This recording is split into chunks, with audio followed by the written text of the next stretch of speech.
देखो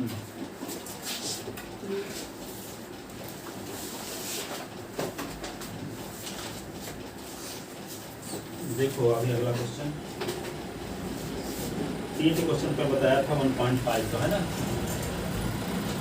और ये देखो 1.5 से पहले के तीनों पार्ट। कौन 1.4 का पहला नंबर ये मैं कल लगा रही थी, तो बाकी सब बने, ये बस नहीं बना। कौन वाला, पहला वाला? यस। हाँ, 3√3 वाला इनटू था ना, और 2√2, 2 + √2 ऐसे। इसमें कोई फार्मूला नहीं लगेगा, सिर्फ मल्टीप्लाई कर लेना। देखो यहाँ पे 3 + √3 है, 3 - √3 होता तो फार्मूला लग जाता, पर इसमें तो अलग अलग है। इसका मल्टीप्लाई करो, 3 का गुना करोगे दोनों के साथ, फिर √3 का गुना करोगे दोनों के साथ, तो क्या लिखेंगे 3 × 2 + √2, और फिर क्या लिखेंगे √3 × 2 + √2, ठीक है। तो 3 दूना 6। अब √2 के पहले कौन संख्या, कुछ नहीं है तो 1 माना जाएगा। तो ये बिना रूट वाली संख्या है, तो बिना रूट वाली संख्या का गुना बिना रूट वाली संख्या के साथ होगा, रूट वाली के साथ नहीं होगा। तो 3 एकम लिखोगे 3, ये √2 को सीधे उतार दोगे, ठीक है।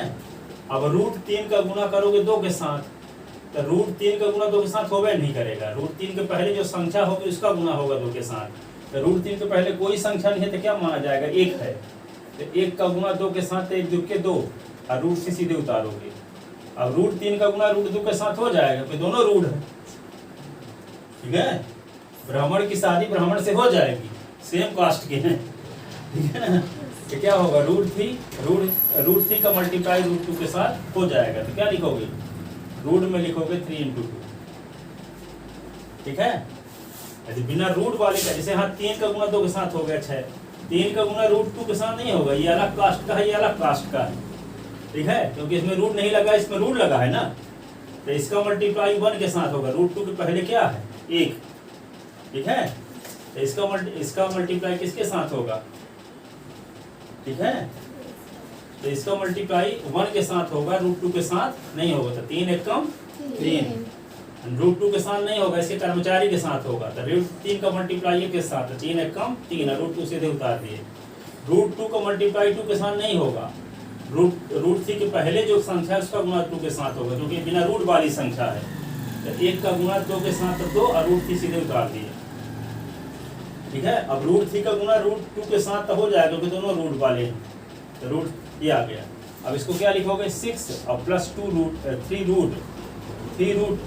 ये होगा 2√3, और ये क्या आएगा, इसका √6 आ गया। अब इसका तो कोई जोड़ा भी नहीं बन रहा है कि बाहर निकाले, तो यही आंसर होगा। यहाँ से कुछ कॉमन भी नहीं होगा कि √2 दोनों में हो तो कॉमन ले लें, कॉमन भी नहीं होगा। इसमें √2 है तो इसमें √3 है, इसको जोड़ भी नहीं सकते, दोनों में सेम होता तभी तो जोड़ भी सकते थे। इसमें √2 है, इसमें √3 है, यहाँ भी √3 होता तो हम 3 2 5 √3 कर दिए होते, लेकिन इसमें रूट में अलग संख्या, इसमें रूट में अलग संख्या, यही आंसर होगा इसका, और कुछ नहीं किया जा सकता।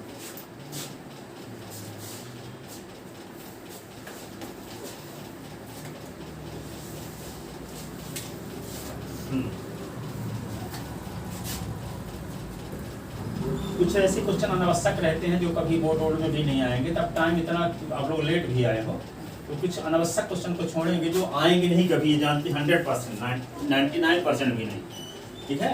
क्योंकि तो पूरी चीज़ पढ़ाएंगे, तो जुलाई से आए हो तो सब पूरी चीज़ पढ़ा पाते, ठीक है। अब जिसको देखना है तो वीडियो से देख लेंगे, ठीक है, पूरा सब डला है उसमें। परंतु 6 दिसंबर से पेपर, हाँ 6 दिसंबर यहाँ पे वीडियो जो है यूट्यूब में, क्या बोले 6 दिसंबर से पेपर, वार्षिक परीक्षा है, अर्धवार्षिक। तब तो आप जवाब देते हो जिम्मेवार हो, जितना कहाँ तक आएगा। हम पूरा वार्षिक परीक्षा के पहले सब हम कंप्लीट करवाएंगे, 10 तक आएगा, तब हम थोड़ी जितना हो पाएगा तो करवाने की कोशिश करेंगे। और ये नहीं है कि आप कोटा दे दो कि 10 चैप्टर तक पढ़ाना है, दिसंबर में आए। सर आप इंग्लिश का कोचिंग नहीं पढ़ाते? इंग्लिश नहीं पढ़ाते, इंग्लिश मीडियम मैथ पढ़ाते हैं, इंग्लिश का नहीं पढ़ाते। इंग्लिश का पढ़ना होगा तो यहाँ पे कोई सर है सरस्वती स्कूल वाले सर से पढ़ना है, किसी शिव शक्ति टीम में न चले जाना, नहीं वहाँ पहली वाले भी बैठे रहेंगे और वहीं पे 6वीं वाले भी बैठे रहेंगे, आपको भी बैठा लेंगे उसी में, ठीक है, आप ऐसे स्थान में ट्यूशन पढ़ने जाना जहाँ आपको 9th क्लास का पढ़ाएंगे। बुक से अपने। हाँ, बुक से संबंधित जो ग्रामर उमर है, ये नहीं कि हम बैठ के पश्चिमी वालों के साथ पढ़ रहे हैं। वे योगेश सर हैं एक सरस्वती स्कूल के ही पे कहीं पढ़ाते हैं, रमा गोविंद पैलेस के सामने कहीं होंगे, पूछ के फिर हम बताएंगे जैसे सरस्वती वाले जो जानते हैं तो वहाँ जाकर पढ़ लेना। वो क्लास बाय क्लास पढ़ाते हैं, 9th वालों को अलग, 10th वालों को अलग। ये नहीं कि सब लोग कक्षा पहली से लेकर 12वीं तक मिला दी, इसमें कॉलेज वाले भी बैठे रहते हैं। इस प्रकार के ना पढ़ो, ठीक है। वो इस प्रकार का पढ़ना हो तो गर्मी में जब परीक्षा दे लो तब पढ़ने जाओ उस प्रकार का, है ना। दूसरा सवाल देखो, मान ज्ञात कीजिए।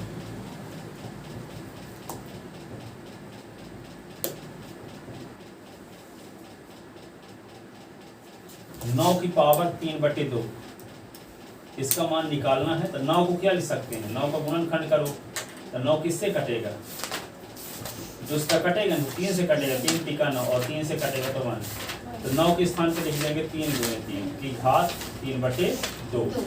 और 3 कितनी बार, 2 बार, 3 की घात 2 की घात 3/2 और 2 2 कट गया तो 3 की घात 3। अब इसको 3 को 3 बार लिख दो, 3 × 9 = 27, ये आंसर, ठीक है। इसी का दूसरा पार्ट लिखो, 32 की पावर 2/5, जो पहला पार्ट था। 32 की पावर क्या है, 2/5, तो 2/5 है तो 32 का गुणनखंड करोगे तो क्या आएगा, देखो 32 किससे कटेगा, 2 से, तो 16 आएगा, 2 से कटेगा तो 8 आएगा, 2 से कटेगा तो 4 आएगा, 2 से कटेगा तो 2 आएगा, 2 से कटेगा तो 1 आएगा। तो 32 को लिख सकते हैं 2 × 2 × 2 × 2 × 2 × 1, यानी 32 को लिखेंगे 2 × 2 × 5 बार, और इसकी घात क्या, 2/5, ठीक है। अब 2 कितनी बार है, 5 बार, तो 2 की पावर 5 लिख दो, इसकी पावर 2/5। अब ये जानते हो घात की घात हो तो गुणा हो जाता है, a की पावर m m की पावर n हो तो क्या होता है, a की पावर m × n, तो 2 की पावर क्या होगा, 5 × 2/5, 5 5 काट दिए तो 2 की पावर 2, 2 × 2 तो क्या आ गया, 4 है ना। लिख लो दोनों को।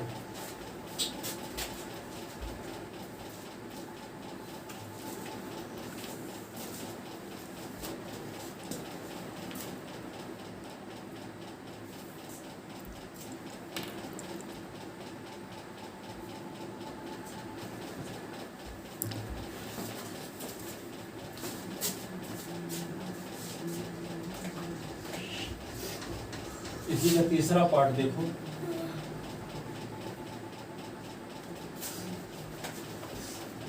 तीसरा पार्ट ये है 16 की घात 1/4, 16 की घात 3/4, 16 की घात 3/4, तो 16 का गुणनखंड करोगे तो 2 से काटोगे तो क्या आएगा, 8, 2 से काटोगे तो 4, 2 से काटोगे तो 2, 2 से काटोगे तो 1, तो 16 को लिख सकते हैं 2 × 2 × 2 × 2, 2 × 2 × 2 × 2 की घात क्या लिख दोगे, 3/4, और 2 कितनी बार है, 4 बार, तो क्या लिख देंगे, 2 की घात 4 की पावर 3/4।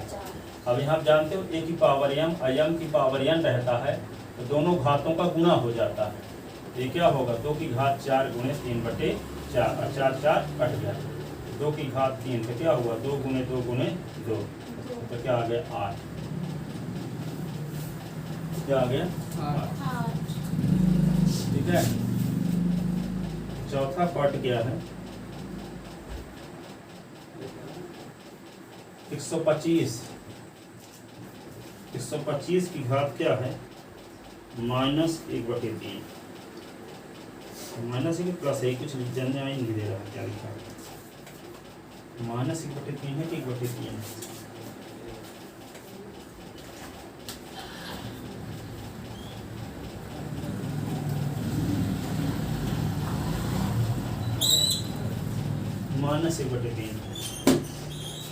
-1/3, इसको 125 को क्या करोगे, 125 का गुणनखंड करोगे, 125 का गुणनखंड करो तो 5 से काटोगे, तो 5 से काटोगे तो 25 आएगा, 5 से काटोगे तो 5 आएगा, 5 से काटोगे तो 1 आएगा। तो 5 कितनी बार लिख दोगे? 3 बार। 5 गुणे 5 की घात क्या लिख दोगे? -1/3। तो 5 कितनी बार है? 3 बार। तो 5 की घात 3 और 3 की घात -1/3। तो यहाँ पे एक फार्मूला जानते हो, ए की पावर m, m की पावर n, तो क्या होता है? ए की पावर m गुणे n। तो यहाँ पे क्या लिख देंगे? 5 की घात 3 गुणे -1/3। तो 3 3 कट गया, तो क्या आ गया? 5 की घात -1, 5 की घात -1। ये आप जानते हो फार्मूला, ए की पावर -1 तो क्या होगा? 1/a।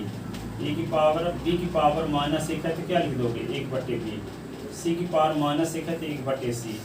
d की पावर -1 है तो 1/d। तो 5 की पावर -1 है तो क्या लिख देंगे? 1/5। देखिए ना, ए की पावर -1 है तो 1/a, b की पावर -1 है तो 1/b, c की पावर -1 तो 1/c, d की पावर -1 तो 1/d। तो 5 की पावर -1 तो 1/5। 1/5 ये आंसर है। लिख लो, कॉपी में से लिखो और बगल में जो हम समझाएं तो उसको भी लिख लिया करो, तब उससे याद रहेगा कि हाँ ऐसी कंडीशन है। अब इसी को 3 बार लिखे रहोगे समझ जाओगे। 5 की पावर -1 तो 1/5 क्यों लिखा गया? ये नियम बताया गया है बगल में, है ना।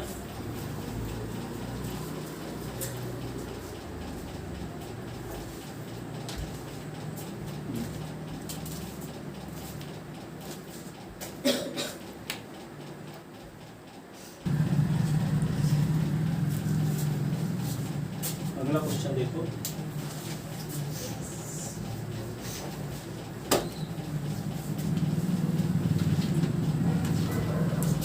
तीसरा सवाल।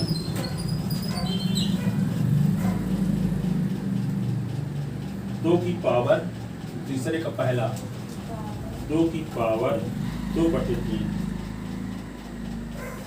इंटू 2 की पावर 1/5, 2 की पावर 1/5। इसको सॉल्व करना। तो एक फार्मूला आप लोगों को लिखवाएं, क्या? ए की पावर m और गुणे ए की पावर n, ए की पावर m प्लस n। लिखे होंगे फार्मूला। तो यहाँ जब दोनों का बेस, इसको कहते हैं आधार और इसको कहते हैं घातांक, तो दोनों का आधार जब समान रहता है तो घातांक जुड़ जाती है। आधार समान रहता है तो घातांक, यहाँ आधार समान तो है, 2 यहाँ भी है तो 2 यहाँ भी है। ये घात अलग अलग थे, दोनों घात क्या हो गए? जुड़ जाएगा। तो लिखेंगे 2 की घात 2/3 और प्लस 1/5। ठीक है। अब भिन्न को जोड़ने के लिए क्या करते हैं? पिछली क्लास में आप पढ़े थे, हर का लघुत्तम लेते हैं। तो 3 और 5 का लघुत्तम क्या होगा? 3 5 का लघुत्तम। तो 3 और 5 किससे कटेंगे? 1 के अलावा किसी से नहीं कटेंगे। दोनों का गुणा कर दो, वही एलसीएम हो जाएगा। 3 बचे 15, तो 15 इसका लघुत्तम हो गया। अब लघुत्तम में क्या करेंगे? इसको लिखेंगे 2 की पावर, लघुत्तम आ गया 15। 15 में 3 का भाग दोगे, तो 15 में 3 का भाग दोगे तो 3 बचे 15, 5 आया। 5 का गुना अंश के साथ करेंगे, तो अंश में क्या है? 2, 5 गुना 10 आ गया। तो यहाँ लिखे दो 10। फिर 15 में किसका भाग देंगे? 5 का, तो 5 त्याई 15। ठीक है, 3 आ गया और 3 का गुना अंश के साथ, अंश में 1 है तो 3 1 कम 3, तो यहाँ प्लस करके 3 लिख लो। फिर क्या लिखेंगे? 2 की पावर 10 और 3 13, 13/15 ये आंसर हो। लिख लो।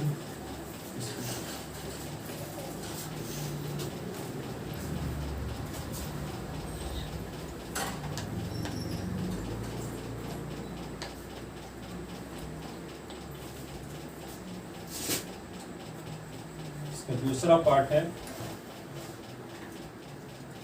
1/3 की घात 3 की घात 7।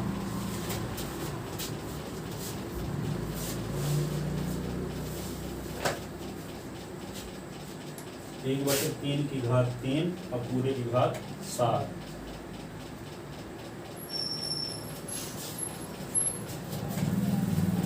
ठीक है ना। इसका मतलब क्या हुआ?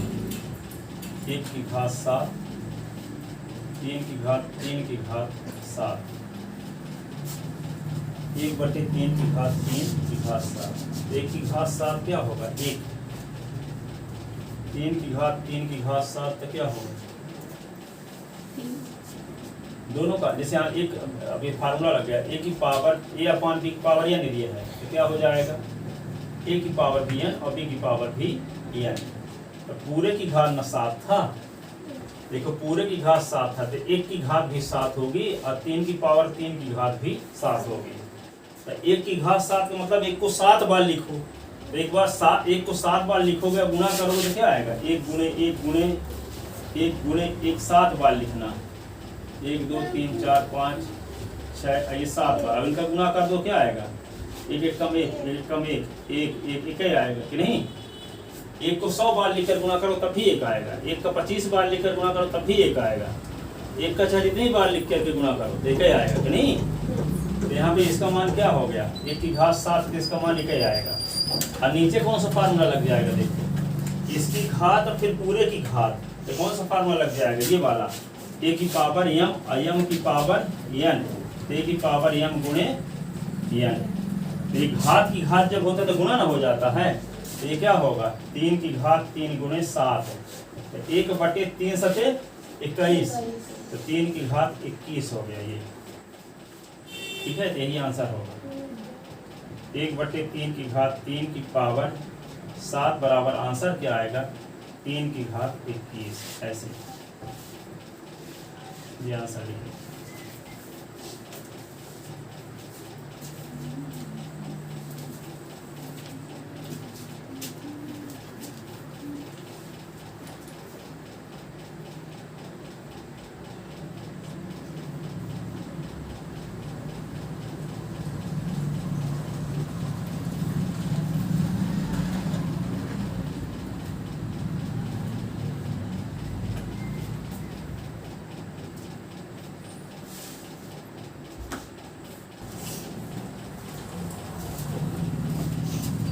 अगला क्वेश्चन देखो,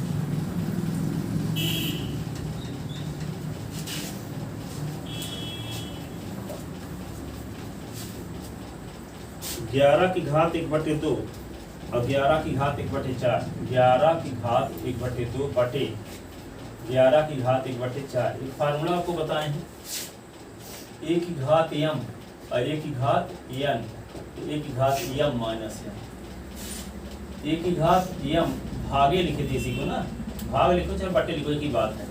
a की पावर m माइनस, बटे का मतलब होता है भागे, ठीक है ना? तो यहाँ पे क्या है? 11 की घात 1/2 बटे 11 की घात 1/4, तो क्या हो जाता है? 11 की घात 1/2 माइनस 1/4, ठीक है? अब एक क्या करोगे? इसको दो भिन्न को जोड़ने के लिए लघुत्तम लेना पड़ता है हर वाले पद का, और घटाने के लिए भी लघुत्तम लेना पड़ता है हर वाले पद का। तो 11 की घात 2 और 4 का लघुत्तम क्या होगा? 2 और 4 का लघुत्तम निकालते हैं, 2 और 4 का, 2 किससे कटेगा? ये 2 से, 2 एकम 2 दूना, अब किससे कटेगा? हाँ 2 से काटोगे तो एक ही उतार दोगे, ये 1 आ जाएगा, ठीक है? तो 2 दूना 4, एकम 4 एकम 4, 4 लघुत्तम होगा।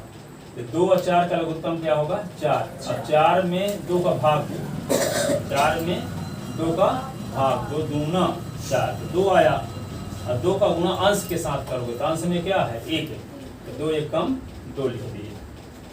अब 4 में 4 का भाग दोगे, 4 में लघुत्तम में पहली भिन्न के हर में जो है उसका भाग देंगे, तो 4 एकम 4, 1 आया, 1 का गुणा अंश के साथ, अंश में भी 1 है, ठीक है? कम 1, तो 11 की घात 2 से 1 निकाल दो तो 1 बचा, 1/4, ये आंसर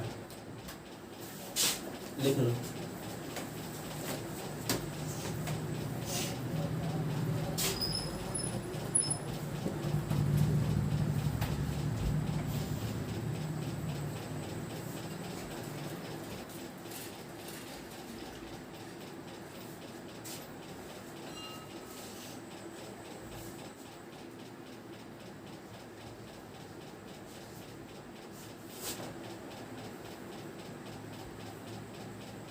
तीसरे का तीसरा पार्ट था, तीसरे का चौथा पार्ट देखो। 7 की पावर 1/2, 8 की पावर 1/2, 7 की पावर 1/2, 8 की पावर 1/2।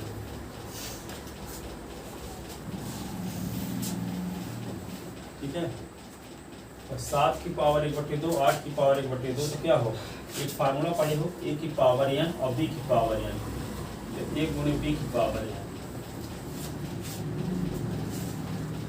ठीक है, दोनों संख्याएं हैं अलग अलग लेकिन पावर समान है। दोनों संख्याएं हैं अलग अलग लेकिन पावर समान है। दोनों को इकट्ठा गुणा करके पावर 1 लिख देंगे। इसका मतलब क्या है, दोनों को इकट्ठा गुणा करके क्या लिख देंगे, 7 गुणे 8 करके पावर 1 लिख देंगे। ठीक है, अब इसको क्या लिखेंगे, 8 और 7 56, क्या लिख देंगे, 56 की घात 1/2। 56 की घात 1/2 का मतलब ये होता है, कहीं भी लिखा हो a की पावर 1/2 तो इसको अंडर रूट a लिख सकते हो, b की पावर 1/2 तो अंडर रूट b लिख सकते हो, c की पावर 1/2 तो अंडर रूट c लिख सकते हो, d की पावर 1/2 तो अंडर रूट d लिख सकते हो। तो यहाँ क्या है, 56 की पावर 1/2 तो क्या लिख सकते हैं, अंडर रूट 56 लिख सकते हैं। क्या लिख सकते हैं, हाँ, अंडर रूट 56 लिख सकते हैं। घात 1/2 हो तब ऐसा लिख सकते हैं। अब 56 का वर्गमूल निकालना है, 56 का गुणनखंड करो। 56 किससे कटेगा, 2 से। 2 से काटोगे तो 28 आ जाएगा, 2 से काटोगे तो 14 आ जाएगा, 2 से काटोगे तो 7 आ जाएगा, 7 से काटोगे तो 1 आ जाएगा। इसका गुणनखंड क्या हुआ, 2 गुणे 2 गुणे 2 गुणे 7। क्या लिखेंगे, 2 गुणे 2 गुणे 2 गुणे 7। जोड़ा किसका बन रहा है, 2 का। जो जोड़े में से एक संख्या बाहर आएगी, रूट के अंदर क्या रहेगा, 2 गुणे 7। इनका जोड़ा नहीं बन रहा, तो 2 और 7 दूना 14, ये आंसर होगा। लिख लो, ठीक है।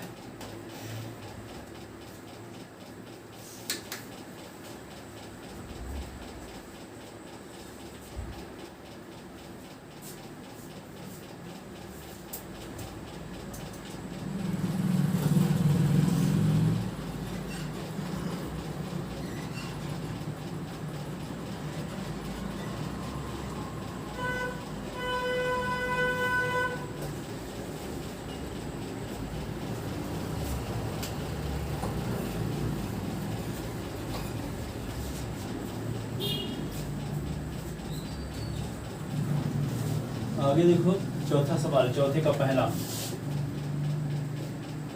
पहला क्या है,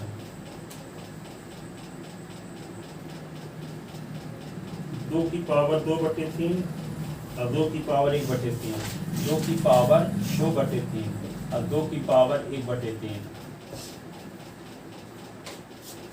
ठीक है ना, यहाँ पे कोई चिन्ह नहीं लिखा है, इसका मतलब गुणा माना जाएगा। क्या माना जाएगा, गुणा। तो आप एक फार्मूला पढ़े तो, a की पावर m गुणे a की पावर n, तो a की पावर m प्लस n। आधार दोनों का समान है, अब गुणा लगा है तो घात जुड़ती है, अब भाग रहता है तो घटती है। तो यहाँ गुणा है तो क्या होगी, घात घटेगी। तो इसका मतलब क्या होगा, 2 की पावर लिख दोगे, 2 यहाँ गुणा है तो जुड़ेगी ना, 2/3 अधन 1/3। ठीक है, तो लघुत्तम क्या होगा, 3 3 का 3 है, लघुत्तम 3 आया, तो यहाँ पे 2 + 1, 2 की पावर 3/3 कट गया, 2 की पावर 1, तो ये हो गया 2। क्या हो गया, 2।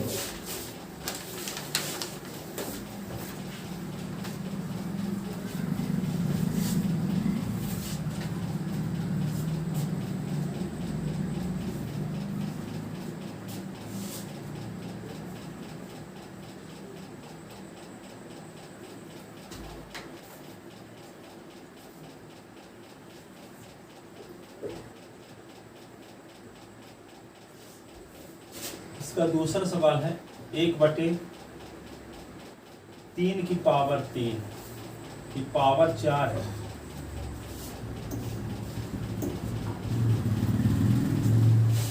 ठीक है, इसका मतलब क्या हुआ, 1 की पावर भी 4 और 3 की पावर 3 की पावर भी 4। क्योंकि आप जानते हो कि a/b की पावर n है, तो a की पावर भी n और b की पावर भी n। ठीक है। अब यहाँ पे क्या लिखोगे, 1 की पावर 4 का मतलब 1 को 4 बार लिखना, 1 को 4 बार। और यहाँ पे क्या हो गया, सुनो, 1 की पावर है नहीं, हाँ, जब पावर की पावर है तो गुणा होता है ना, a की पावर m की पावर n, तो क्या लिख देते हैं, a की पावर m गुणे n। यहाँ क्या होगा, 3 की पावर 3 गुणे 4। अब 1 को 4 बार गुणा करो तब भी 1 आएगा कि नहीं। अब 3 की पावर क्या हो गया, 12। ठीक है, 3 की पावर 12, ये आंसर लिखना। अब 3 को 12 बार लिखे गुणा कौन करे, इतना लिख के रखो, 3 की पावर 12 लिखो।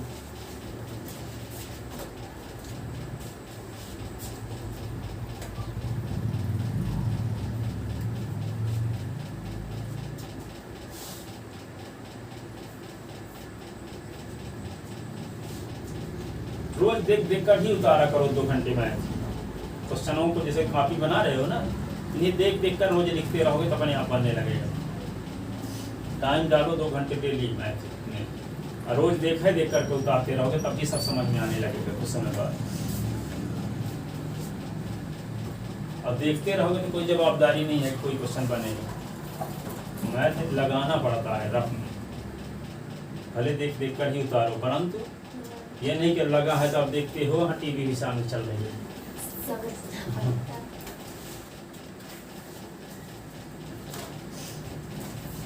देख लेते ना।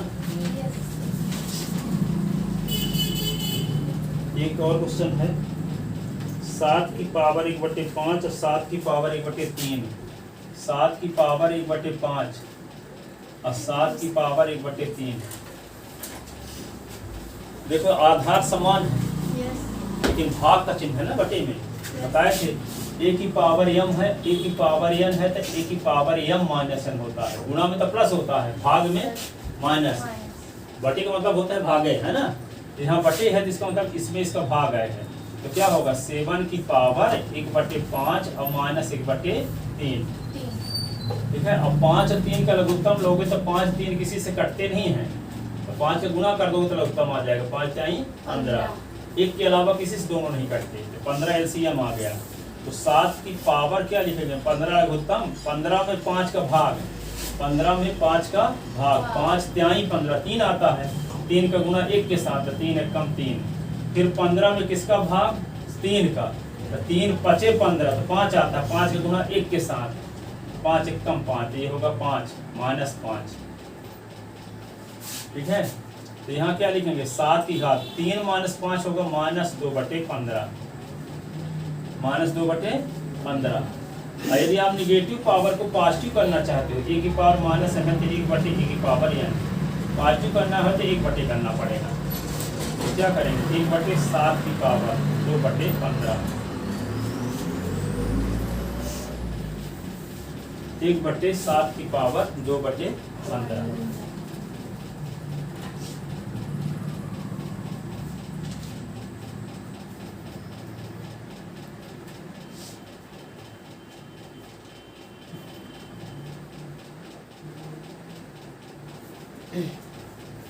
लिख लिए।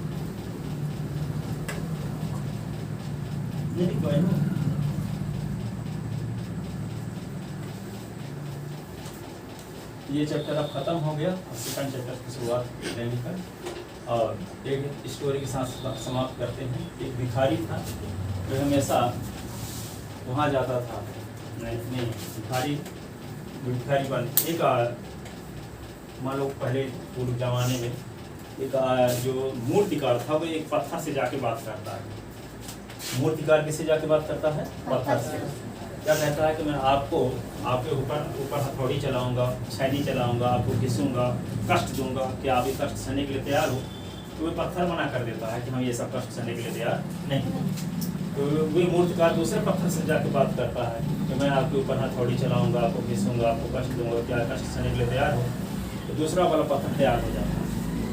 ठीक है, तो दोनों 1 साल बाद एक मंदिर में पहुंचते हैं, तो एक मूर्ति का पत्थर बन जाता है। जो कष्ट सहने के लिए तैयार था तो मूर्ति का पत्थर बन जाता है। तो उसके ऊपर लोग सर रखते हैं, दूध चढ़ाते हैं, नारियल चढ़ाते हैं, फूल चढ़ाते हैं। और एक जो कष्ट सहने के लिए तैयार नहीं था तो सामने रख देते हैं, जिससे नारियल तोड़ते हैं। ठीक है, तो वे जिससे नारियल तोड़ते हैं तो वे आदमी वे पत्थर मूर्ति वाले पत्थर से कहता है कि आप लोग कितना सम्मान देते हैं, कितना रिस्पेक्ट करते हैं, फूल चढ़ाते हैं, लेकिन मेरी ये दुर्दशा है, मेरी रोज पिटाई होती है। तो मूर्ति का पत्थर वो उसको बोलता है कि आपको भी चांस दिया गया था, आपको भी चांस दिया गया। वही चीज़ है, आज आपके पास 24 घंटा है, उस 24 घंटे में कितना टाइम पढ़ाई की डायरेक्शन लगाते हो कि आगे आने वाले समय में आप ही मूर्ति बन सकते हो कि नहीं? ये भी हो सकता है कि बाहर वाला पत्थर भी बन सकते हो जिसकी रोज है। कहने का मतलब यह है कि इसमें सफलता की कीमत थोड़े समय के लिए चुकानी पड़ती है और असफलता की कीमत पूरी जिंदगी चुकाना पड़ता है ना? अब वो थोड़े समय के लिए कष्ट सहने के लिए तैयार नहीं था तो रोज ही उसकी पिटाई हो रही है। ठीक है, अभी थोड़े समय के लिए कष्ट सह लिया तो क्या है, मूर्ति का पत्थर बन गया। ठीक है, तो ये ऑप्शन हर एक आदमी के पास है। ठीक है, ठीक है। कैसे हम अपने आप को, जैसे यहाँ पे बताए थे एक बार आप लोगों को, अमिताभ बच्चन के पिताजी जो हरिवंश राय बच्चन थे, इंग्लिश के लेक्चरर थे। ठीक है, बताए थे कभी कहानी बताए थे निकी? हाँ, तो इस प्रकार का, तो इसी प्रकार वो हरिवंश राय बच्चन थे, तो वो इंग्लिश के लेक्चरर थे। वो हमेशा 18 घंटे अपने काम में बिजी रहते थे। कितने घंटे? 18 घंटे अपने काम में बिजी रहते थे। उसी प्रकार 18 घंटे काम, तो कहते हैं एक किताब में पढ़ा था कि जो आदमी जितना पाता है उससे ज्यादा देता है, जितना पाता है उससे ज्यादा देता है, तो ज्यादा दे करके परमात्मा को ऋणी बना देता है। अब परमात्मा उस ऋण से मुक्त होने के लिए उसके साथ जो करता है उसे भाग्य कहते हैं। नहीं समझ में आई बात? जितना हम पाते हैं उससे ज्यादा देते हैं, ज्यादा देकर हम परमात्मा को ऋणी बना देते हैं। परमात्मा उस ऋण से मुक्त होने के लिए हमारे साथ जो करता है उसे भाग्य कहते हैं। फॉर एग्जाम्पल, कोई प्राइवेट स्कूल का टीचर है, मान लो किसी स्कूल में पढ़ाता है, उसको सैलरी मिलती है 10,000। कितना मिलती है? 10,000। तो दो एटीट्यूड है, 10,000 पाते हैं तो 10,000 लाख पढ़ाएंगे, और 10,000 पाते हैं तो 1 लाख रुपए लाख पढ़ाएंगे। ठीक है, यदि 10,000 पाते हैं तो 1 लाख रुपए लाख पढ़ाते हैं, तो 10,000 तो तुरंत पाते हैं, लेकिन जो 90,000 है वे 90,000 का काम कर रहे हैं, लेकिन वे मेहनताना रोका जा रहा है। ठीक है, तो वे जब मिलेगा तो चक्रवृद्धि ब्याज के हिसाब से मिलेगा। तो वही जितना आप पाते हैं उससे ज्यादा देते हैं, तो ज्यादा दे करके आप परमात्मा को ऋणी बनाते हैं। परमात्मा उस ऋण से मुक्त होने के लिए आपके साथ जो करता है उसे कहते हैं भाग्य। पता चला कि लंबे समय तक वे 30 साल तक 40 साल तक यही काम करते रह गए, तो उनका लड़का IIT में सेलेक्ट हो गया, उनकी सैलरी 3 लाख रुपए हो गई। तो उनका जो मेहनताना 90,000 रुपए रोका जा रहा था वे बच्चे के माध्यम से मिल रहा। ठीक है, यदि मान लो आप पाते 1 लाख रुपए हो, आप काम करते हो 10,000 लाख, पाते 1 लाख रुपए हो, काम करते हो 10,000 लाख, तो 90,000 का क्या फालतू ले रहे हो। तो 90,000 रुपए जो बचा के घर में रखते रहोगे तो किसी का एक्सीडेंट कर दोगे और कोतवाली चले जाओगे, तो SP को वहाँ पे थानेदार को यहाँ पे उनको पैसा दे दोगे, या कि बच्चे को बाहर भेज दिए पढ़ने के लिए। ठीक है, कोटा भेज दिए मान लो पढ़ने के लिए, तो वो बच्चा कोटा से लोटा लेके लौटेगा। ठीक है, तो पैसा फालतू में चला जाएगा, क्योंकि आप फालतू में पैसा लिए हो। ठीक है, यदि आप ज्यादा भी ले रहे हो तब भी नुकसान है, और अधिक काम कर रहे हो तो फायदा ही फायदा है। जितने समय तक आपको मेहनताना रोका जाएगा वो आपको ही फायदा है, क्योंकि जब मिलेगा तो किसके हिसाब से मिलेगा? चक्रवृद्धि ब्याज के हिसाब से मिलेगा। तो जो काम आपको सौंपा जाए, वहाँ पे एग्जाम्पल उनके माध्यम से देखो। हरिवंश राय बच्चन इंग्लिश के लेक्चरर थे, 5 घंटे स्कूल में पढ़ाने के बाद क्या कर सकते थे? टीवी के सामने बैठ सकते थे कि नहीं? टीवी देख के सो जाते, गपशप मारते। ठीक है, आज सुपरस्टार अमिताभ बच्चन ना होता। ठीक है, तो जितना काम पाते थे उससे ज्यादा काम करते थे ना, तो ज्यादा काम करके परमात्मा को ऋणी बनाए, तो परमात्मा उस ऋण से मुक्त होने के लिए उनके बच्चे को क्या बना दिया? सुपरस्टार। ठीक है, आवाज सुपरस्टार, उतने में भी वो मेहनताना नहीं मिल पाया, तो साथ में उसकी जया बच्चन भी आ गई, वो भी हीरोइन थी।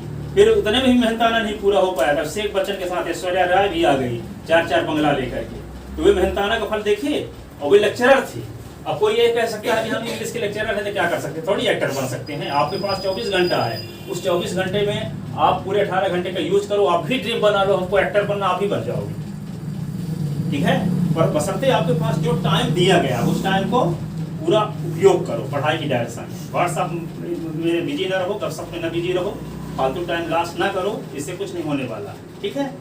ठीक है, जाओ कल सेकंड चैप्टर शुरू करेंगे। टाइम हो गया, ये फॉर्म आप भी ले लो और कल 500 रुपये के साथ जमा कर देना।